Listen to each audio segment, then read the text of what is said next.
Muy bien.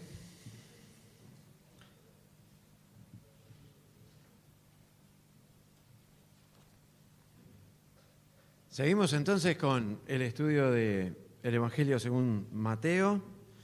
Vamos a seguir en el capítulo 26 y hoy vamos a estar pensando o haciendo foco en los versículos 30 al 35.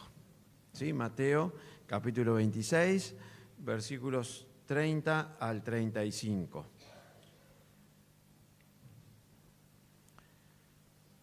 Dice así: y cuando hubieron cantado el himno, salieron al monte de los olivos. ¿Quiénes hubieron cantado el himno? Porque a veces alguien está mirando por YouTube o está acá y dice, ¿de qué se trata esto? Entonces, siempre hay que contextualizarlo, ¿no? En este capítulo, nosotros estamos llegando ¿a dónde? Al final del Evangelio de Mateo. ¿Sí? ¿Se acuerdan que hemos dicho que estamos en las horas finales y ahora sí estamos en las horas finales del Señor? Y Alejandro el fin de semana pasado estuvo compartiendo con nosotros el pasaje que en el Evangelio de Mateo nos narró ¿qué? Bien, lo que fue la Pascua, ¿sí? Lo que se conoce como la última cena, yo le diría la primera cena, ¿no? Pero bueno, está. Depende de dónde lo mires. Pero ese tiempo especial que Jesús había dicho, tanto he deseado estar con ustedes y pasar este momento con ustedes. ¿Se acuerdan que la vida de Jesús es contada por 4 evangelios? Mateo, Marcos, Lucas y Juan. ¿Sí? Entonces, hay veces que uno dice, pero acá como que falta una parte. No, es que cada evangelista pone énfasis en algo. Entonces, uno si quiere tener todo el episodio, lo que puede hacer es leer los 4 evangelios.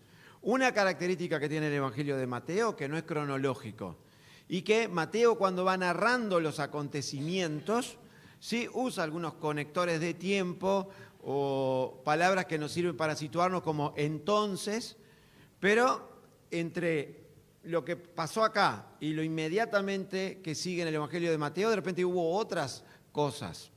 Por ejemplo, cuando uno lee el evangelio de Juan, ¿sí? A partir del capítulo 13, ahí el evangelista cuenta la oración que Jesús tuvo y lo que Jesús le estuvo enseñando entre que pasó la última cena y este episodio que vemos nosotros que empezaron a caminar hacia Getsemaní. Es interesante porque a veces uno se le puede entrever los cables, pero bueno, esas son cosas que tenemos que tener en cuenta. Entonces dice así. Entonces, después que pasó ese episodio, que estaban en el aposento alto, ¿sí? Que como dice la tradición, cantan un himno, que es un salmo, salieron rumbo al monte de los olivos. Entonces Jesús les dijo, todos ustedes se escandalizarán de mí esta noche, porque escrito está, heriré al pastor y las ovejas del rebaño serán dispersadas. Pero después que haya resucitado, iré delante de ustedes a Galilea. Respondiendo Pedro le dijo, aunque todos se escandalicen de ti, yo nunca me escandalizaré. Jesús le dijo, de cierto te digo que esta noche, antes que el gallo cante, me negarás 3 veces. Pedro le dijo, aunque me sea necesario morir contigo, no te negaré. Y todos los discípulos dijeron lo mismo. A mí me gusta contextualizar bien, y aunque haya que repetir algunas cosas de las que dijo Alejandro, las que hemos dicho sobre el contexto de este capítulo, es importante volver a recordarla para poder entender por qué pensaban los discípulos de esta manera, por qué Pedro pensaba de esta manera, por qué Jesús hablaba de esta manera. Primero, cuando uno mira lo que está sucediendo acá en Mateo, ¿sí? ¿Se acuerdan que Alejandro nos estaba hablando? Nos dijo que estaban en el tiempo de la Pascua, que había más de 3 millones de personas extras en Jerusalén, ¿sí? Que no todos celebraban la Pascua el mismo día, ¿sí? Pero eso pasaba también que, aunque Dios lo había dicho, ¿no? Determinado día. Eso pasaba que mientras iban de Jerusalén, del casco de la ciudad, hacia el monte de los olivos, había que ir subiendo el monte es el cerro, la montaña de los Olivos, ¿sí? Ahí pasaban por como un arroyito, una cañada grande, que por ahí era por donde iba la sangre de todos los sacrificios que se hacían en el templo. Había cientos de personas, era ya de noche. Entonces uno tiene que ir pensando en todo eso. Por otro lado, en otros lugares de Jerusalén, ¿quiénes se habían reunido? Los jefes religiosos, ¿se acuerdan? ¿Quién había salido antes de este episodio de que Jesús se levantara con los discípulos y saliera caminando hacia el Monte de los Olivos? ¿Quién se había levantado? Judas. ¿Y qué había ido a hacer? A entregar a Jesús. Por lo tanto, acá con Jesús, ¿cuántos iban caminando? 11 más Jesús. ¿Sí? Ahí estaban los 11. Entonces, era un ambiente hostil, así sobremanera, ¿contra quién? Contra Jesús. Y uno va mirando este episodio, y si uno lo mira, ¿sí?, medio sin conocer algunas cosas de la Biblia o acontecimientos, uno dice, se le estaba complicando la cosa a Jesús. Porque, a ver, aquel que era uno de los de él, de más confianza, lo iba a traicionar. Los jefes religiosos habían jurado que lo iban a matar y no iban a descansar hasta matarlo. ¿Sí? Era una situación compleja. Ahora, uno dice, Jesús va quedando como que todo aquello que él había dicho de sí se va como quedando en nada. Por eso fue que Judas, ¿qué decidió hacer? Traicionarlo. ¿Saben por qué Judas decidió traicionarlo? Sí, porque no creyó, pero ¿saben por qué? Porque se dio cuenta que no iba a ganar. Se dio cuenta de lo que venía. Se dio cuenta que Jesús, por lo que él había dicho, ya 3 veces Jesús había anunciado que le esperaba la muerte. Pero para colmo, cuando vino la mujer y ungió el perfume de gran precio sobre él, le dijo que lo estaba preparando para la sepultura. O sea, todo el contexto, y decían, pero ¿qué va a pasar con este hombre? Sí, como que se pierde de vista lo que realmente va a pasar. Ahora, vamos a recordar esto. Mateo, ¿para quién fue escrito? Bueno, perdón, atiéndela tú, dile pone un mensaje y dile que la llamo más tarde. Entonces, ¿fue escrito a quién? A los judíos. ¿Y cuál es el énfasis que quiere hacer Mateo sobre Jesús? ¿Qué quiere resaltar Mateo de Jesús? Que es el hijo de David. ¿Qué más? Que es el Mesías. ¿Qué quería decir que es el Mesías? Que es el ungido. ¿Qué quiere decir que es el ungido? Que es el Mesías, mi señor. ¿Sí? El enviado. Wow, ¿cómo están? Sí, el diccionario Vine es un poroto. ¿Sí? Que es aquel escogido por Dios para hacer ¿qué? El cumplimiento de la profecía, el Salvador. Pero le falta una palabra más. Cuando Roberto dijo que era el hijo de David, está diciendo que era ¿quién? Por ser el hijo de David era el ¿qué? El rey, el heredero. ¿El heredero a dónde? Al trono. Y uno mira acá y dice, ops, caramba, ¿qué pasó? ¿Sigue siendo así? ¿Sigue Mateo o da Mateo acá en el Evangelio elementos para mostrar que Jesús sigue siendo y no dejó de ser el rey de los judíos? La respuesta es claro que sí. Y hay una cantidad de cosas en las que Mateo presta especial atención para que los que leemos, primero, para que los judíos cuando leían el Evangelio no llegaran a la conclusión que llegó Judas,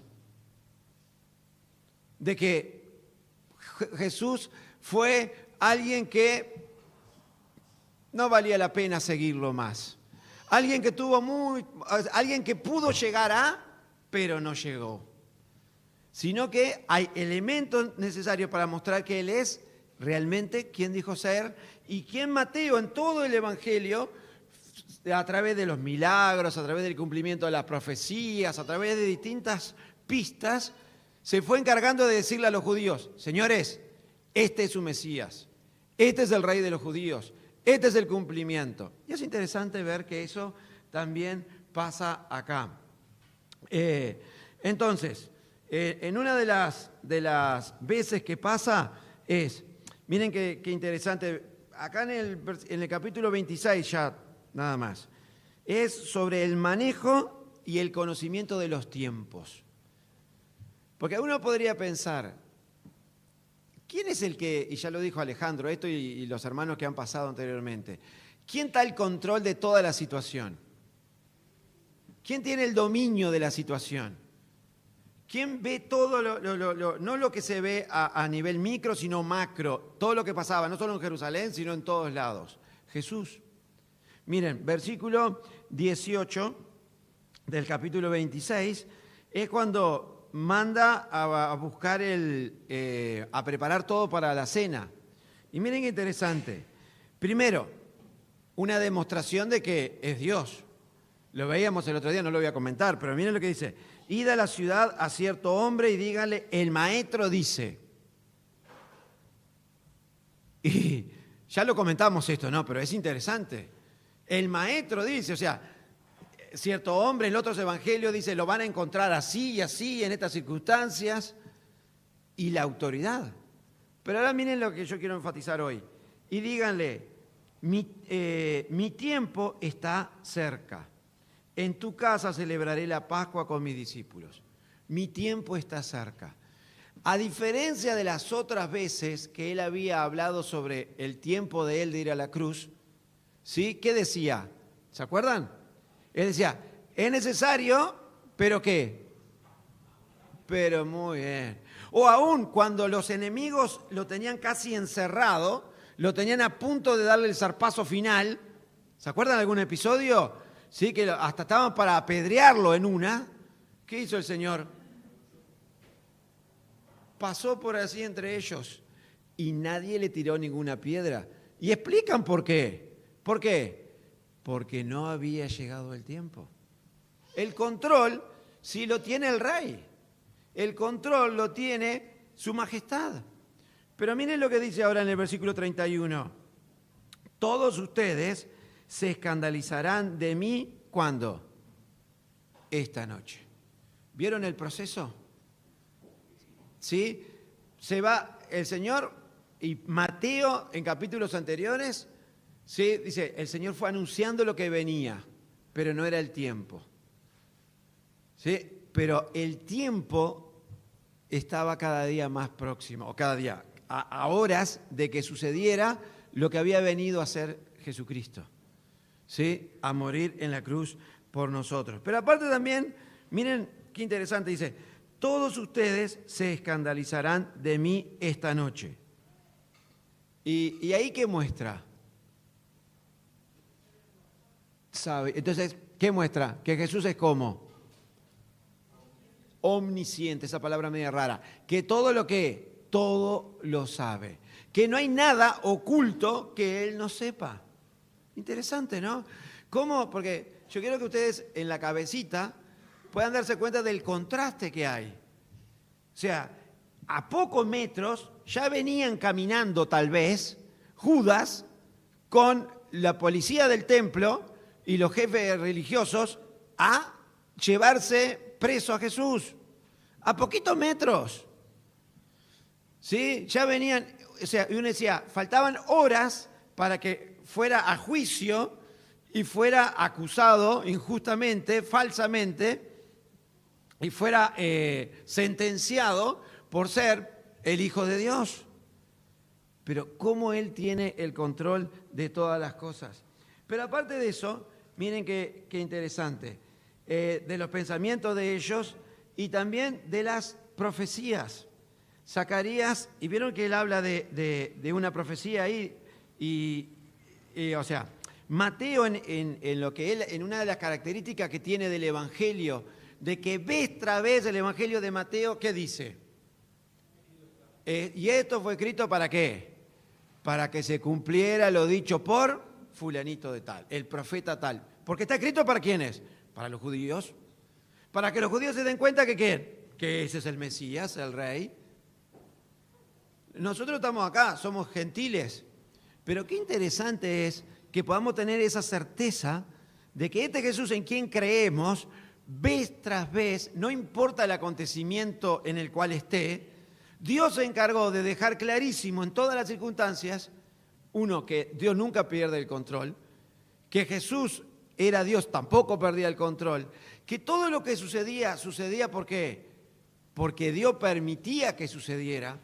Por eso a mí me encanta Apocalipsis, capítulo 1, o 2, no me acuerdo, creo que es 1, cuando Dios primero se presenta, Dios Padre, ¿sí? a Juan, y después el Hijo. ¿Y saben cómo se presenta a Dios Padre? El que era, el que es y el que vendrá. ¿No? ¿Y cómo se presenta a Jesús? Igual. Los dos son el qué, el alfa y la omega, el principio y el fin. Todo empieza y comienza y termina, ¿en quién? En ellos. Y eso yo lo recalco porque nos da certezas, nos da seguridades, nos hace poder estar pensando no en un Jesús como aquel pobrecito en un crucifijo, sino nunca perdió el dominio de nada. Y Mateo sigue presentándolo como ¿qué? Como el rey de los judíos. Y miren, esa profecía que él dijo, dice ahí, porque escrito está, heriré al pastor y las ovejas del rebaño serán dispersadas, está en Zacarías capítulo 13. Y es re interesante. Zacarías, penúltimo libro del Antiguo Testamento, capítulo 13, versículo 7, dice, levántate, oh espada, contra el pastor y contra el hombre compañero mío, dice Jehová de los ejércitos. Hiere el pastor y serán dispersadas las ovejas, y haré volver mi mano contra los pequeñitos. Y como muchas veces Jesús lo hizo, tomó parte del Antiguo Testamento y las explicó él en el Nuevo Testamento. ¿Sí? ¿Se acuerdan? Un ejemplo súper claro de Jesús explicando el Antiguo Testamento acá en el Nuevo Testamento, el Sermón del Monte. ¿Sí? Ahí el Señor explica. Y acá el Señor toma una profecía dada de las cosas que iban a suceder en el futuro de Israel. Y ahí habla de un pastor. Y habla de que a ese pastor Dios dará la orden de herirlo, ¿sí? Y las ovejas, que se refiere al pueblo de Israel, van a ¿qué? A esparcirse. En ese contexto está en Zacarías. No, los judíos cuando leían esta promesa entendían eso. Ahora el Señor toma esa promesa, esa profecía del Antiguo Testamento y dice, parte de esta profecía se está cumpliendo hoy entre ustedes. Mateo toma eso para decirle, ¿vieron? Se sigue cumpliendo las profecías en la persona de Jesús. Y miren Jesús lo que hace con la profecía. Dice, porque escrito está, heriré al pastor y las ovejas del rebaño serán dispersas. Y ese heriré es el mismo imperativo del Antiguo Testamento. ¿Quién herirá? ¿Quién herirá?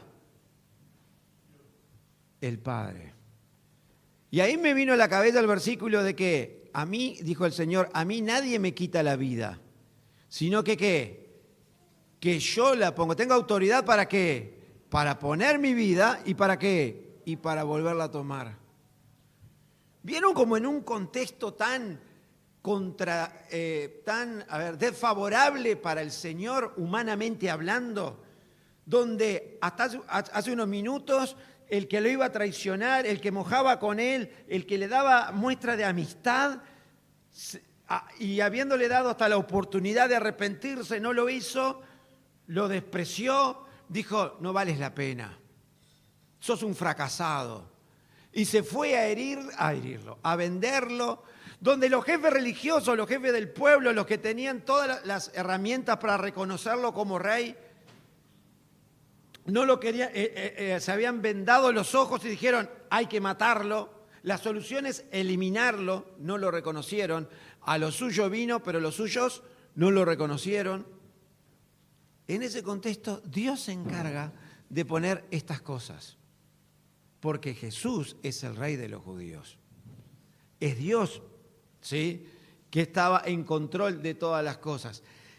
Mateo se encarga de dar pinceladas para seguir pintando la majestuosidad del Señor en medio de una situación tan adversa. Ese punto es muy importante. Heriré, Padre, va a herir al pastor, y el Señor lo trae al contexto. ¿Qué les había dicho él unos capítulos anteriores en el Evangelio de Juan? Capítulo 10. Le había dicho que ¿quién era el buen pastor? Él es el buen pastor. Porque nosotros los tenemos separados los libros, ¿no? Pero no es que los acontecimientos sucedieron, es toda una misma historia, ¿sí? Ellos habían escuchado que Jesús le dijo, yo soy el buen pastor, yo soy el verdadero pastor, yo no soy el impostor, yo no soy el labrador, ¿sí? Yo soy la puerta a ese redil. Y el Señor les dice a ellos, como para, dado lo que se venía, que ellos tuvieran esa certeza. Pero también le está contando en su misericordia lo que va a suceder. Dice, heriré al pastor, o sea, van a herirme a mí, como ya les dije, como 4 veces, dice el Señor, que voy a ir a la cruz, que me van a matar. Sí, pero, ¿y qué va a pasar? Y le agrega lo otro, ¿y qué va a pasar? Y ustedes van a ¿qué? Antes de resucitar, ¿ustedes van a qué? A dispersarse. Ustedes... Yo me voy a transformar como en una piedra de tropiezo para ustedes. Y uno dice, ¿por qué? Y saben que para entender esto, si fuera un estudio de viernes yo profundizaría, pero no es. Uno tiene que meterse en la cabeza de los discípulos y en la cabeza de aquellos judíos de aquel entonces. Y uno tiene que ver cómo es posible que el Señor le estuviera diciendo a esos hombres que estaban contentos, que el Señor antes les había hablado que, porque acá está, antes de eso el Señor les había dicho que ellos se iban a ser los que iban a juzgar a Israel. Por eso le habían venido a pedir, Señor, ¿cuál puede ser el ministro de Economía acá y el otro? Vamos a repartirlo en los ministerios. Porque ellos creían. Por eso también ellos estaban convencidos de que ese que estaba ahí era el Mesías. Por eso Pedro un rato antes le había dicho, ¿a quién iremos? Solo tú tienes palabras de vida eterna.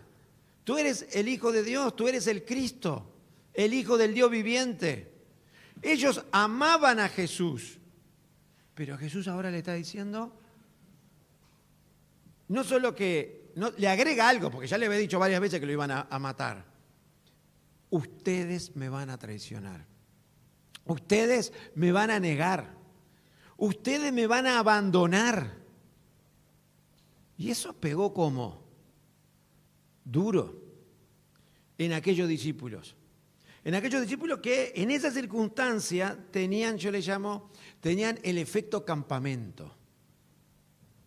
Efecto campamento. La forma de pensar ellos en ese momento, antes que Jesús les dijera esto, era efecto campamento, efecto reunión, efecto canción que me emociona y me mueve las entrañas, efecto retiro de damas, efecto conferencias en Montevideo. ¿Cuál es el efecto ese? A ver si me logro explicar. ¿Sí? El efecto es, ¿qué nos pasa cuando vamos a un campamento o a una de esas reuniones que parece que el Señor me está hablando personalmente a mí y hay un pedacito de cielo acá en la tierra? ¿Sí? ¿Qué estoy dispuesto a hacer? Todo. Es más, si me dicen, y hay algunos que prediquen, dicen, bien, ¿quién quiere hacer un compromiso? Y yo soy recontra tímido, pero allá recobro coraje no sé de dónde y me paro. Y digo yo, ¿no? Y estoy dispuesto, no importa qué.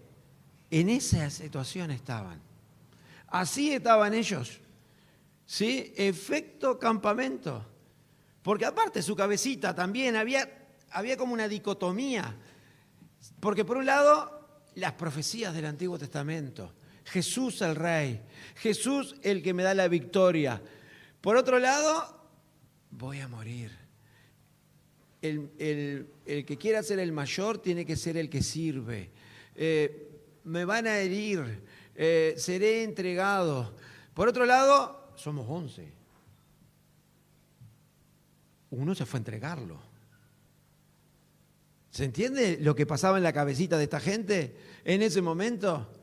Y para colmo, el Señor les dice, hoy uno de ustedes me va a dejar solo. No dice eso. ¿Qué dice? Todos ustedes me van a dejar solo. Y es interesante. Se van a escandalizar. ¿Sí? Que es más fuerte todavía. Porque solo podemos irnos un poquito más adelante y pensar en el Evangelio de Lucas y ver que qué quiere decir que se iban a escandalizar. Que ante las situaciones que iban a venir, ante las próximas circunstancias totalmente negativas de cuando lo metieran preso al Señor y todo, y la gente lo fuera a identificar con el Señor y que le dijeran, este también es de Él, este también es de Jesús. ¿Qué iba a pasar? ¿Qué iban a hacer? Lo iban a negar. Más que negarlo. Porque Pedro, más que lo negó.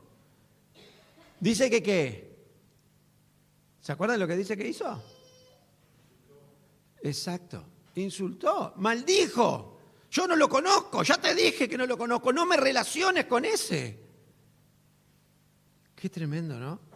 Qué tremendo. Entonces, es interesante ver todo eso pasaba en la cabecita de esta gente. Entonces, cerrando este punto, que era lo primero que quería decir. Mateo nos quiere decir, sigue insistiendo en la idea de que ¿qué? Que Jesús es el Rey de los judíos. Que Jesús nunca perdió el control de la situación. Que Jesús sigue demostrando quién es. Pero aparte me encanta porque el conocimiento que tiene de sus discípulos, de la naturaleza humana. ¿Vieron que ellos le dicen, no? Y Pedro, si uno junta los distintos relatos de los distintos evangelios, más de una vez le dice al Señor, ¿cómo se le imaginan esas palabras de Pedro al Señor? No, Señor, yo no te... ¿Se lo imaginan así? Capaz que es la primera vez, pero yo me lo imagino que en un momento, ¿qué quería hacer Pedro? Convencer a Jesús que ¿qué? Que estaba equivocado. Pedro decía, no, Jesús, no es como tú dices. Es más, ¿vieron lo que hizo Pedro? Ellos sí. Capaz que esto sí, porque son medio, ¿no? Y podríamos hablar de lo que hizo Pedro y la opinión que tenía de los compañeros, ¿no? Pero yo nunca. A mí no me va a pasar eso. Y sin embargo el Señor es espectacular. ¿Cómo nos conoce? Y acá me vinieron algunos versículos a la cabeza. Jeremías, uno que repito mucho porque me pegó cuando era niño y me sigue pegando hasta ahora porque Dios me lo recuerda muchas veces cuando yo me creo algo y me dice, tú acuérdate que el corazón es engañoso más que todas las cosas y perverso. ¿Quién lo conocerá? Yo, Dios, que escudriño el corazón, que lo analizo, que voy hasta los tuétanos. Me acuerdo que esa palabra cuando yo era chico me daba gracia. ¿Sí? Hasta los huesos, hasta las coyunturas, hasta lo más íntimo. Y nosotros muchas veces perdemos de vista que Dios tiene ese poder, que Jesús tenía ese poder. Pero hay otro versículo que me encanta, Salmo 139, versículos 1 al 4. Y este que habla de la omnipresencia de Dios y omnisciencia de Dios, Salmo 139, otro salmo que yo cito bastante, pero cito otros versículos, pero que está tan espectacular, dice, mostrando cómo Dios nos conoce, hermanos, cómo Dios te conoce a todos, a los hermanos y no hermanos, a los que han creído en Él y los que no han creído, que no hay nada que le podamos esconder a Dios. dice, oh Jehová, tú me has examinado y conocido. Tú has conocido mi sentarme y mi levantarme. Has entendido de lejos mis pensamientos. Has escudriñado mi andar y mi reposo, y todos mis caminos te son conocidos. Y miren este otro, qué espectacular. Así es Dios. ¿No?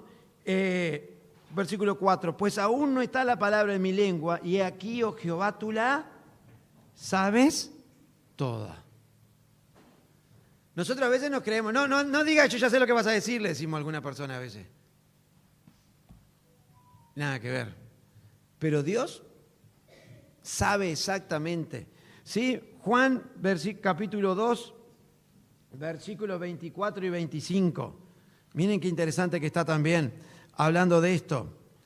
Juan capítulo 2, versículos 24 y 25 dice, es cuando el episodio de que Jesús purifica el templo, ¿se acuerdan? Entonces estaban los jefes religiosos, aquellos que tenían una fachada de piedad, que cualquiera los miraba y decía, opa, esta gente, ¿qué? Gente más creyente, más piadosa. Y dice versículo 24, pero Jesús mismo no se fiaba de ellos porque conocía a todos y no tenía necesidad de que nadie le diese testimonio del hombre, pues él sabía lo que había en el hombre. Y esto, en este episodio tan tremendo, estas cosas nos llevan a ver lo maravilloso que es Jesús. Pero ese Jesús tan maravilloso y cómo nos conoce, nos dice verdades que nos incomodan. Este Jesús que nos conoce a la perfección, que nos creó, que sabe cómo realmente somos, nos dice cosas que nosotros muchas veces le decimos, no de boca tal vez, pero con nuestras acciones, con nuestro no prestar atención, que está equivocado. Porque todavía está en nosotros, metido muy a fuego en lo que es nuestra vieja naturaleza, aquellas palabras de Satanás en el huerto. ¿Se acuerdan cuál es el argumento que Satanás usa cuando habla con Eva? Para convencerla que coma del árbol del conocimiento del bien y del mal. Le dice, sabe Dios que esto no es tan así. No es tan así. Y saben, acá viene otra cosa interesante, y ahora no pensando en Jesús, yo quiero rápidamente pensar en nosotros. Y pensar en lo que Jesús quería que aquellos discípulos, que Él sabía que lo amaban, aquellos discípulos que Él sabía que creían en Él, aquellos discípulos que Él sabía en lo que se iban a transformar, ¿sí? Que Él los acogía y había deseado hasta lo sumo estar con ellos en esa última cena, tenían que, primero, conocerse a sí mismos. Tenían que darse cuenta de lo que podían llegar a ser, pero no lo que podían llegar a ser visto de esto es lo que yo puedo llegar a ser, de cosas espectaculares, sino darse cuenta de lo que podían llegar a ser, o sea, de lo profundo que podíamos caer cualquiera de nosotros. Ellos se tenían que dar cuenta de que eran personas totalmente vulnerables y que necesitaban conocerse a sí mismos. Y que tal vez en esa situación, en ese efecto campamento, en esa circunstancia donde estaban con el Señor, todo muy lindito, donde los peligros estaban por allá lejos, pero si venía algún peligro el Señor me rescataba, donde ellos tal vez no tenían que tomar ninguna decisión porque todas las tomaba el Señor ahí. En ese contexto, sí, pero cuando cambien las circunstancias, ellos tenían que entender lo que podían llegar a transformarse, lo que eran capaces de hacer, ¿sí? Lo profundo que podían llegar a caer para luego poder ser usados de otra manera. No sé si logro transmitir la idea. Y miren, vamos a mirar, déjenme ver que acá se me perdieron Y acá yo puse esto. ¿Alguna vez escucharon esta frase? ¿Sí? Yo soy distinto. A mí no me va a pasar. A mí no me va a pasar. ¿Sí? Yo soy la excepción en realidad. ¿Cuántos han dicho esto? No levanten la mano. Yo les quiero decir algo. Tal vez con esta boca, no sé si todos lo dijimos. Pero yo entiendo que por la Biblia y por este ejemplo que da el Señor acá, todos alguna vez decimos, a mí esto que tú dices, Señor, no me va a pasar. Y dudamos de la veracidad del mismo Dios hablándonos. Porque acá, ¿saben? Pedro y los discípulos, porque aparte habla, me encanta Mateo acá, porque dice que nos presenta cómo Pedro dialogó y confrontó al Señor diciéndole que a él no le iba a pasar eso. Entonces, lo personal, yo y Dios, pero también habla de ¿qué? De todos. Hablando que es un problema de ¿quién? ¿Mío? Pero de todos. Es como para mostrarnos que esto es algo que todos estamos expuestos. Estoy expuesto yo y está expuesto cualquiera de mis hermanos. Pero aparte, todos nosotros también nos va a pasar lo que le pasó a Pedro. Que cuando el Señor nos confronta en esto de lo que podemos llegar a hacer, cómo podemos llegar a fallarle al Señor, uno tiene una tendencia natural a decir, sí, fulanito, fulanita puede ser, pero a mí no me va a pasar. Esto yo lo he dicho muchas veces cuando son campamentos de adolescentes. Y le damos a los adolescentes palo, ¿sí? Como diciendo, sí, porque cuando tú dices que no te va a pasar, y hablamos de que no te va a pasar de que te vas a drogar, que no te va a pasar que te vas a ennoviar con un inconverso, una inconversa, que no te va a pasar que vas a tener relaciones sexuales antes de casarte, yo qué sé, cosas por el estilo. ¿Pero es solo para los adolescentes esto? ¿Es solo para los nuevitos en la fe que muchas veces uno piensa y confronta a Dios diciéndole, mira Dios, está todo bien, pero a mí eso no me va a pasar. Conmigo no va a pasar eso.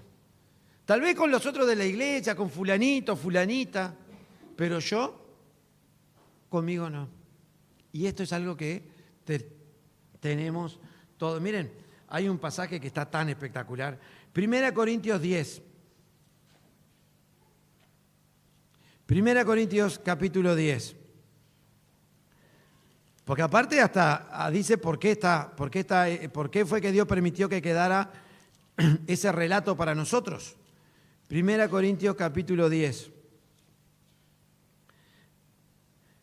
Habla acerca de la amonestación contra la idolatría y está hablando de cómo el pueblo de Israel cuando estuvo en el desierto, ¿sí? Se hicieron ídolos. Y dice versículo 6, y estas cosas sucedieron como ejemplos para nosotros, para que no codiciemos cosas malas como ellos codiciaron. Pero yo me quedo con la primera parte del versículo. Estas cosas sucedieron como ejemplo ¿para quién? Para nosotros. ¿Sí? Y miren el versículo 12. Así que el que piensa estar firme, mire que no caiga. Y el que piensa estar firme, mire que no caiga, ¿en qué? Específicamente ¿en qué? Porque si no digo mucho Gregre y me falta decir Gregorio. En esto específicamente que dice el Señor acá que iban a hacer ellos. Ustedes se van a escandalizar de mí. ¿Sí? Me van a dejar solo. Esto no quiere decir que le iban a dejar de amar al Señor. No quiere decir eso. Pero quiere decir que las circunstancias los iban a agobiar de tal manera que iban a tomar decisiones de las cuales después iban a llorar amargamente, como le pasó a Pedro. Y yo pensaba, algunas, ¿no? Pensaba, muchas veces somos sinceros, honestos, pero ignoramos cuál vulnerables somos. Otras veces tenemos este peligro, pensar que mis victorias de hoy van a seguir siendo así, que mis triunfos de hoy me van a dar la victoria la próxima. Y en cosas que yo he vencido y que me he mantenido firme en las cosas del Señor, siempre va a ser así. Pero pensaba en otra, no, saqué este pensamiento. Reconocer mi vulnerabilidad como cristiano es síntoma de mi madurez. De mi madurez. ¿No? Como la primera vez que lo escuché fue de Roberto cuando era adolescente y lo sigo repitiendo, ¿no? Y lo hemos escuchado todo muchas veces. Hoy no podemos ver las caras y ver los que estamos hoy acá. Pero ¿quién dijo que dentro de un mes, 6 meses, un año, nosotros no pasemos de la lista de congregados a la lista de hermanos que no estamos congregados? No, a mí no. Yo nunca. A mí no me hace casi 400 años que soy cristiano y nunca me he apartado. El que crea estar firme, cuide que no caiga. ¿Qué le pasaba a Pedro y a los discípulos? En ese momento, en esas circunstancias, ellos no estaban reconociendo su vulnerabilidad. Es más, estaban hasta siendo un poco orgullosos, arrogantes.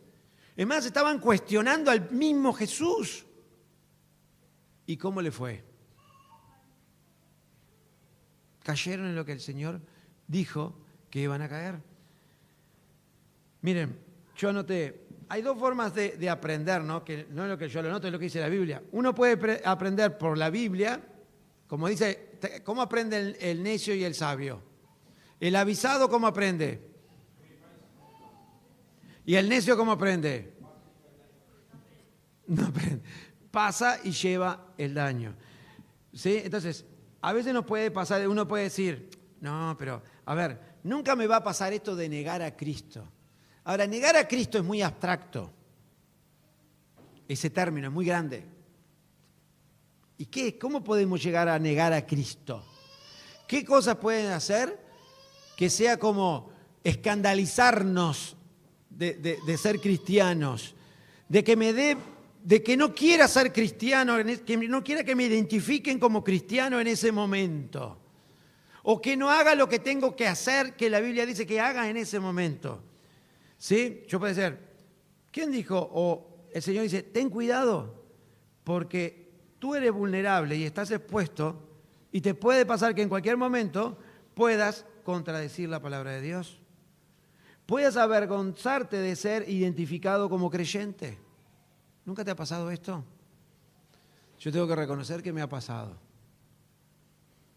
En algunas ocasiones me he callado la boca cuando tenía que plantar bandera. Cuando tenía que decir ante algo que estaban diciendo, estaban hablando sobre un tema, y faltaba la voz de Dios ahí. Pero ¿saben lo que dice? Me callé la boca. Me callé la boca. Como si no fuera, ¿qué?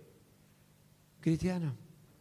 Pero pensaba, tener temor a las consecuencias de identificarme con Cristo a veces cuando reaccionar a una injusticia, no hablar por Cristo, guardar silencio cuando había que plantar banderas, eso ya lo dije, ser tibio cuando tenía que tomar partido por algo, tener temor a perder el trabajo, lo que dicen, o tener temor a lo que dicen de mí, o a perder comodidades, o ciertas libertades. Nos puede pasar alguna cosa de esta, ¿sí? Porque el Señor dice que a todos nosotros en algún momento nos puede llegar a pasar esto. Y yo les digo, hermanos, me encantó lo que un hermano que estaba acá adelante predicando dijo, que oraba todos los días. Dijo el hermano, lloro todos los días para no alejarme de Dios. Y me gustaron las canciones que hoy cantamos. Y decía, de ese deseo. Dijo Seila cuando yo era adolescente, Dios necesita tu deseo de serle fiel. Y todas esas cosas me encantan, ¿no? Pero uno tiene que reconocer que es alguien muy vulnerable, que en cualquier momento se puede mandar una macana muy grande y en cierta manera es como escandalizarse del Señor, como negar al Señor en cualquier lado. Y tenemos que ser conscientes de esto y ser humildes. Yo a veces pienso en los hermanos que pasan persecución, ¿no? O pienso en hermanos, por ejemplo, hace 2 días pensaba en los hermanos que iban caminando por el centro de Maldonado. Y pensaba en uno que era profe y estaba ahí adelante de todos. Y yo digo, y en febrero cuando venga la campaña acá, yo voy a tener el valor de identificarme y salir, ir a la plaza y dar mi testimonio, vamos a ponerle, dar mi testimonio ahí. No porque tenga temor a hablar, porque gracias al Señor no tengo temor a hablar, pero temor a lo que pase después, a lo que digan, a las consecuencias de que a partir de ese momento capaz que los que no sabían que era cristiano me empiezan a mirar con otra lupita. No sé si logro transmitir la idea. Entonces, yo le digo, esto es algo con lo que le digo al Señor, yo soy cobarde. Ni les cuento pensando en aquellos hermanos que están en los países esos de persecución. Y nosotros creo que no somos ni conscientes de lo que implica dar tu vida por el Señor. Pero tenemos que, si hay algo que yo quiero transmitir, la otra idea que quiero transmitir en esta noche, ya terminando, es esto. Ser consciente de mi vulnerabilidad. Porque Pedro no fue consciente de lo que podía llegar a ser. Y no dejó de amar al Señor, Pero ¿cómo tuvo que aprenderlo? ¿Te gustaría aprenderla de esa manera? ¿Verdad que somos necios, tontos muchas veces? Tenemos que aprender a los porrazos. A veces Dios también permite que pasemos por esto, porque ¿saben? Es espectacular. Lo otro que el Señor les dice, porque eso es lo otro maravilloso del Señor, y no puedo terminar el mensaje sin decir esto, es que el Señor no solo le dice que lo van a traicionar esa noche, sino le dice lo otro que me encanta de Dios. ¿Y qué es lo otro que le dice? Dice, pero tranquilos, todos ustedes me van a dejar solo, se van a espantar de mí, pero tranquilo porque yo voy a ¿qué? A resucitar. Y después los juntaré a todos, ¿dónde? En Galilea. ¿Vieron qué espectacular que es Dios? Dios ya sabía, Jesús ya sabía que ellos iban a ¿qué? A fracasarle. Pero era lo que estaban con él. Uno humanamente, ¿qué le nacería? ¿Qué le nace? ¿Dar otra oportunidad? No. Sin embargo, el Señor es así. Y tenemos que aprender de Él. Es un Dios de gracia, de amor, de misericordia, de la otra oportunidad. Porque Él ya sabe que vamos a fracasar. Y sabiendo que vamos a fracasar, nos ama. Con la mirada de amor que miró a Pedro después. Que lo negó. Cuando el gallo cantó. ¿Sí? O sea, lo negó primero y después cantó el gallo. Y lo miró con una mirada de ¿qué? De amor. Lo amó en el fracaso. Así el Señor te ama a ti y a mí. Yo no sé ustedes. Pero eso ningún humano logra hacer siempre eso. Capaz que alguna vez amarme cuando yo le estoy fallando mal. Cuando lo estoy dejando tirado del Señor. Pero no solo que me aman en mi fracaso, no solo que y me advierte que me va a pasar en algún momento esas cosas, sino me dice, tranqui, pero te quiero restaurar. Ya tengo planificado cómo te voy a sacar de tu fracaso. Ya tengo pensado cómo voy a restaurarte. No para hacerte sufrir y tenerte metido tiempo para que pagues y te des cuenta lo miserable que eres, sino para volver a reconstruirte y usarte Porque le dice en Lucas, creo que es, Pedro, Satanás te pidió para zarandearte a ti y a los otros, como al trigo. Pero yo le he pedido al Padre que no te falte tu fe. Y después que pasas por todo esto, ven y pastorea a tus hermanos. Qué espectacular que es Dios. No sé si están pudiendo seguirme lo que estoy diciendo. Ese es el Dios. Porque tú y yo en un momento vamos a fracasarle al Señor. Vamos a meter la pata. Vamos a sentirnos en algún momento lo basura que somos por haberle fallado al Señor, por haberme callado la boca o por haber pecado, por no haberle hecho caso a Dios en algo y haberlo hecho, por no haberle hecho cuando el Señor me mandó un hermano que me dio un consejo y no lo atendí. Y el Señor me dice, no te quedes en el chiquero. Porque esa es la otra cosa que me encanta del Señor. ¿Se acuerdan del pasaje del hijo pródigo? El hijo pródigo pasó no sé cuántos días, porque la Biblia no lo dice ahí en Lucas, pero mucho tiempo, o un tiempo pasó mirando a los chanchos comer, deseando comer esa porquería, para un judío, imagínense, y pensando lo bien que estaban en la casa de su padre. Sin embargo, no se levantaba, ¿Pero qué estaba haciendo el padre mientras él estaba en el chiquero? Vez tras vez. Iba y qué. Y miraba a ver si su hijo volvía. Y el Señor le dice, Pedro, chicos, no te equivoques. Es verdad, ustedes me van a fallar, son vulnerables. Van a mandarse metida de pata hasta acá. Pero tranqui, yo voy a resucitar. Y basados en mi resurrección y todo lo que la resurrección trae, voy a ir a Galilea. Y ahí los voy a esperar y los voy a restaurar. ¿Cuáles fueron las palabras que le dijo el ángel a las dos mujeres que fueron a la tumba vacía? No está aquí, ha resucitado. Pero dile a los discípulos las siguientes palabras. ¿Qué le dejó? ¿Cuál fue el mensaje que les dejó el Señor a los discípulos que hicieran después que Él había resucitado? ¿Se acuerdan? Exacto. Les recordó esta promesa porque nosotros somos así. En los momentos difíciles nos olvidamos de la palabra del Señor y el Señor nos trae las promesas. Por eso tenemos que conocer la palabra del Señor. Y el Señor lo llevó, yo pensaba, Galilea, ¿no? Un nuevo encuentro sin reservas y reproches. En Galilea, donde todo había comenzado, un lugar significativo para ellos. Un nuevo comienzo, restauración. Qué espectacular. Jesús es el Rey. Jesús es este Dios espectacular.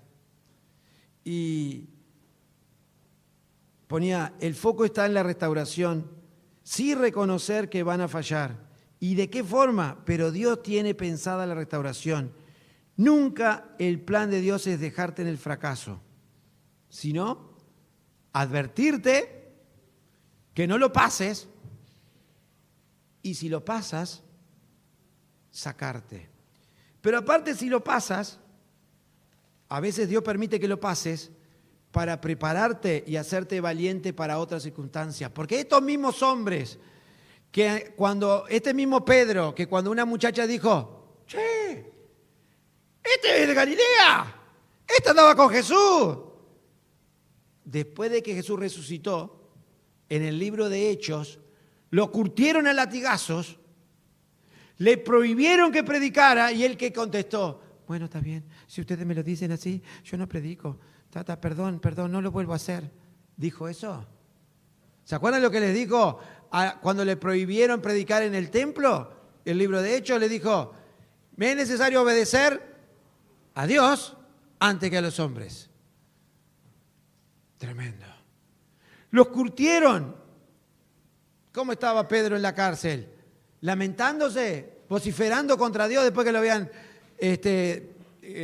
dado látigos. No. ¿Y qué salió de la cárcel con él? ¿Se acuerdan del terremoto, el milagro? ¿Y qué hizo? ¿A dónde se fue? Se fue para Galilea y dijo, no quiero saber más nada con Dios, chau. No, ¿qué hizo? Se fue a donde estaban los creyentes.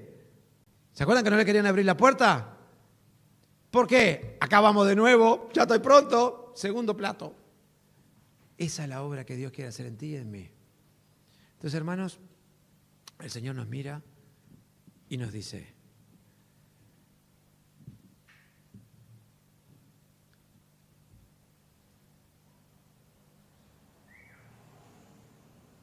sos vulnerable.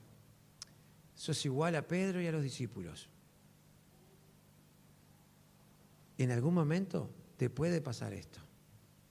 Pero si caes, estoy de nuevo para restaurarte. Espero que el Señor bendiga su palabra.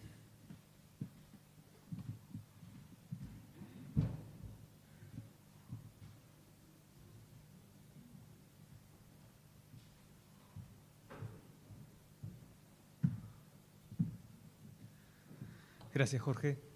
Bueno, para terminar con esta reunión, vamos a recordar los horarios de reuniones durante la semana. Los martes, hora 20, reunión de oración. Viernes, hora 20, estudio bíblico. Sábado, 18:30, reunión de adolescentes. Sábado, 21, 28:30, iba a decir. 20:30, reunión de jóvenes, 21 horas. Y el domingo, por la mañana, tenemos el culto familiar, 10:15. Y luego, a las 19, una reunión similar a la que tuvimos recién. Que el Señor los bendiga.